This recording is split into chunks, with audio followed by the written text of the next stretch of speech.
Throughout history, all around the world, there have been many conflicts and wars. But what if there was an organisation dedicated to bringing about world peace? Oh, there is! Welcome to the United Nations Security Council. Its main aim is maintaining peace and security around the world. It's one of the 6 main bodies of the United Nations, which was created after World War II, when people were really keen to never have a war like that ever again.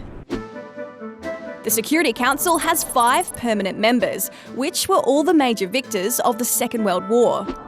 10 countries are also elected as temporary members of the Security Council for 2 years at a time.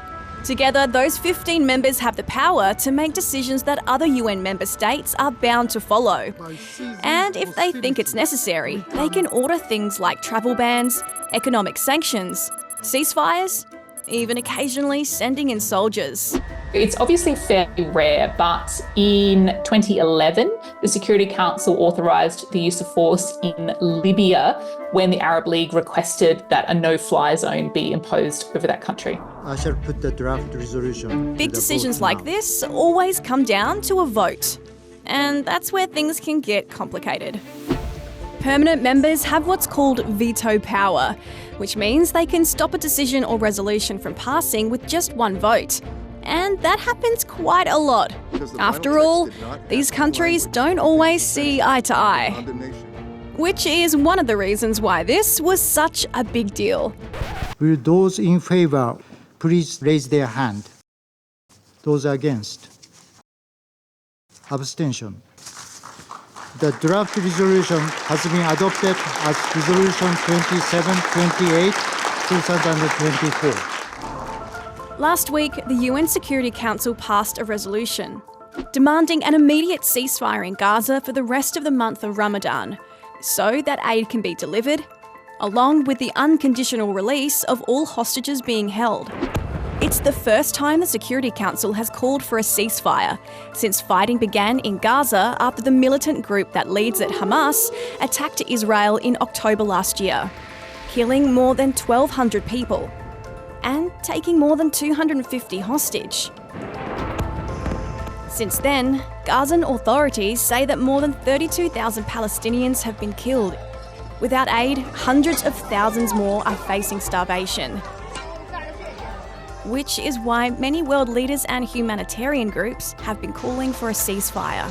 Now more than ever, it is time for an immediate humanitarian ceasefire. It is time to silence the guns. It's something the Security Council has voted on several times, but every other time it's been vetoed. En contra. Against. Usually by the US. It's always different factors. So, for example, failing to condemn Hamas, for example, was one complaint with one of the resolutions that was put forward. This time the US decided not to vote, which meant the resolution could pass. It's a very important step that the United States, who is a very powerful actor in international relations and who has usually protected Israel from consequences at the Security Council, is potentially no longer willing to do that. So does this mean the fighting will stop, at least for now? Well, probably not. Unless the Security Council makes another decision to enforce its demands, it's up to Israel and Hamas to decide whether they're going to listen. Hamas has reportedly welcomed the call for a ceasefire, but it wants Israeli troops to leave Gaza and return displaced Palestinians. Israel says it can't stop its war against Hamas until all the 134 hostages still being held are released. I hope we will do it with the support of the United States, but if we have to, we will do it alone. Although the UN's resolution alone won't be enough to stop the war, many are hoping it will create pressure on leaders to work towards a lasting peace.